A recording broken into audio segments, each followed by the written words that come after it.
Ladies and gentlemen, what we are witnessing is a profound display and example of black privilege in this country.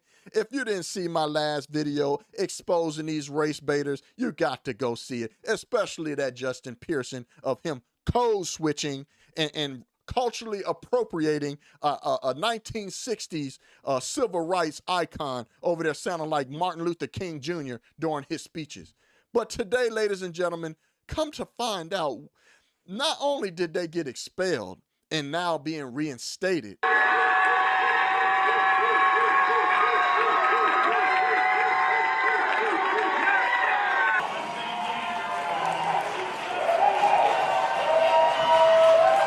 it's now coming to light with video footage of showing Justin Jones was a criminal that had charges dropped of him clearly showing that he was assaulting someone during the summer, the summer of love.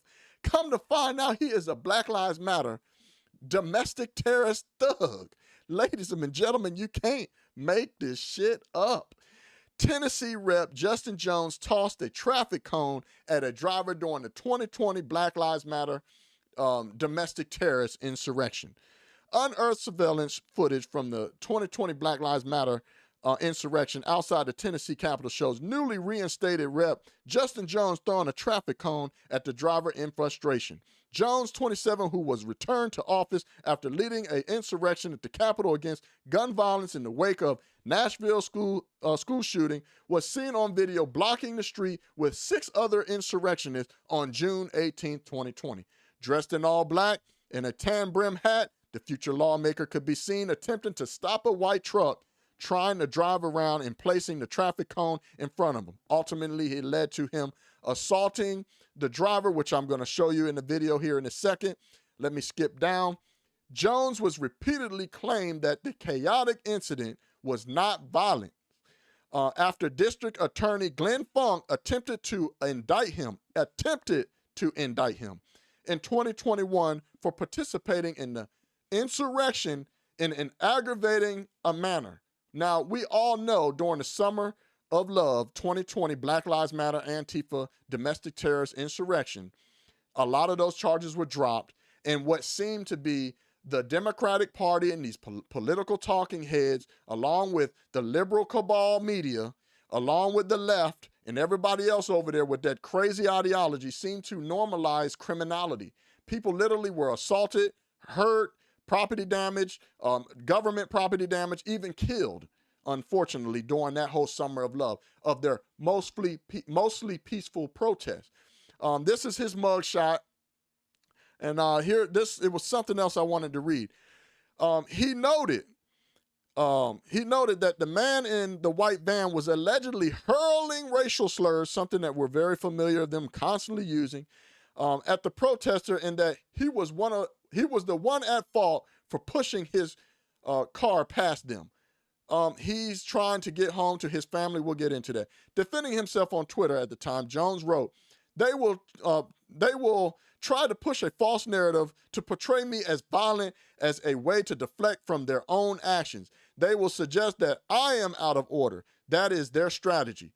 Here's where the big kicker is. Black privilege at its best. The charges pressed against Jones for the protest were all dropped. Now let's get into this video. You ain't gonna be able to believe this. Now, before I start the video, please understand that there's no audio to this video. I'm just gonna give you my commentary and give the breakdown as we go. Remember, he has all black on with a white brim hat, and I'll make sure I point that out. Also, remember, this is what got him the 2 counts of reckless endangerment, where it clearly shows his ass breaking the law and assaulting a law-abiding citizen that probably just wanted to get home and didn't want to be a victim, like so many of us have witnessed through social media and media, of them normalizing people actually being assaulted and killed with a lot of property damage to personal property and government buildings, so on and so forth. So please understand that this is his mugshot. You definitely want to look that up. But remember, he's also going off of, oh, this is the false narrative. This is a false narrative, something that we're so used to hearing from the Democrats, the wokesters, and these leftists. And he's saying that he wasn't violent whatsoever. Well, let's see what Candy Cameron says. As we know, we used to seeing these Black Lives Matter thugs blocking the road as they did during the Summer of Love, their insurrection. This is him right here in the black with the white brim with the rest of his insurrectionist thugs blocking the road, harassing law-abiding citizen. As you see, Jones puts the cone in front of the car. The guy's probably just trying to get back home to his family. They're trading words. And he's lucky he's in Tennessee because I don't think it would have went down like that in Florida. I think Ron DeSantis actually passed a law to where if they do this again, we can actually run you over. You know, I'll digress on that. But the trading where he's trying to throw the cone in the man's car or the woman's car, whoever's car it is. He gets mad. He lunges the thing into the car. Clearly, he assaulted the person and he was violent.